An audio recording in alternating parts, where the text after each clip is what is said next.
Very early on, I was the chairman of the board, and we had just gotten a federal grant and finally got some money for the organization. And Don Morrow, who was the president at the time, said to me, he said, "Rick, I'm going to hire Cindy Thomas." He didn't ask, he said, "I'm going to hire Cindy Thomas, she's pretty good." And well, I knew to listen to Don, and she did not disappoint.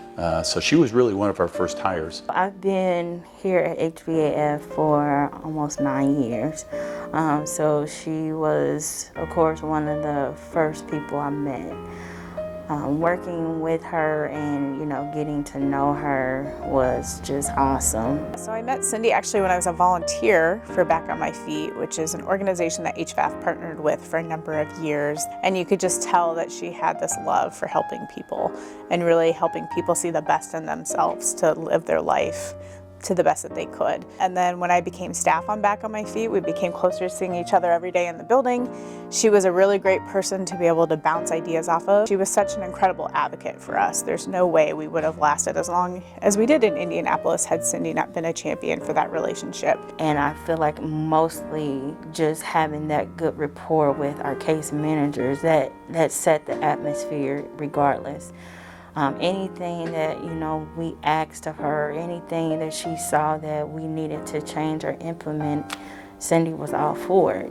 The love that she had with the staff members here, that was important to her. As near as I could determine as the outsider coming in 5 years ago, Cindy was personally responsible for the culture of client-centric care that exists today. She was the creator of that culture.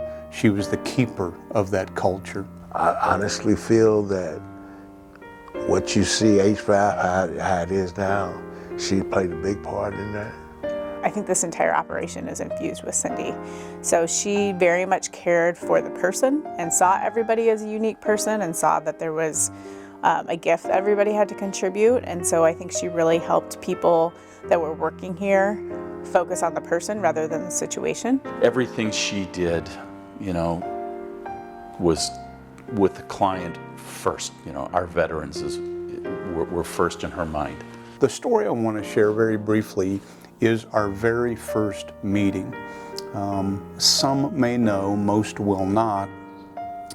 Cindy applied for this position, for the position that I was selected for. And the board of directors invited me to come visit the headquarters. And so I was about to meet Cindy, who had been here at that time for about 15 years, and yet the board of directors had selected me. And so we went to lunch, and Cindy and the other senior staff, and Cindy played facilitator throughout the lunch and guided the questions from each of the staff members. And then when we got back to the headquarters, I said, "Cindy, we need to chat a little bit privately." And I said, I understand that you applied for this position. I'm here today, and if the board of directors makes me an offer and I say yes, I'm going to come in and take the position that you applied for. If that happens, how's it going to work? How are we going to get along? And she almost chuckled and said, "We'll be fine." She said, "Just in the short time I've gotten to know you, I understand your military background. It's clear to me that you're well qualified for this position." I said, "Cindy, I very much want you, and I can tell you right here, I need you to stay on the team and to partner with me. You've been with this agency for 15 years. You know our clients, you know the workforce, you know you're the institutional memory of this agency. I desperately need you to help in my new role here at the agency."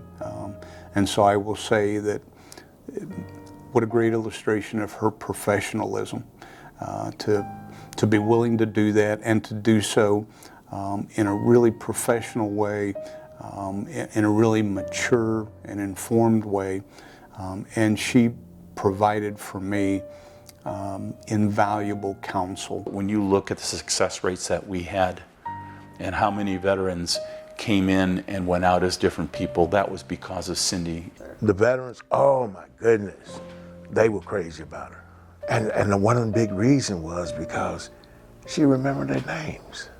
And I don't see how she did that. I think she meant the world to the veterans. I never heard anyone say a bad word about her, even in private. So that can tell you how she was like. As the years went by, I realized she was the type of person that she cared about everybody. I mean, the nicest person I've ever met.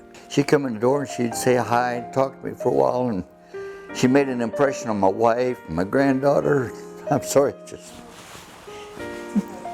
she was such a sweet person. She was very friendly. You know, we talked, a lot about work, but, her kids are just a little bit younger than my kids. And when we weren't talking about work, we were talking about our children. She was very proud of her daughters. I think Cindy was the epitome of a mother.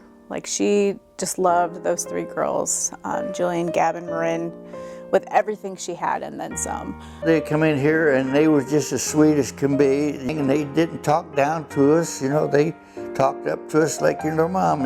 We're veterans, and they appreciated what we did, and they let us know that they appreciated it.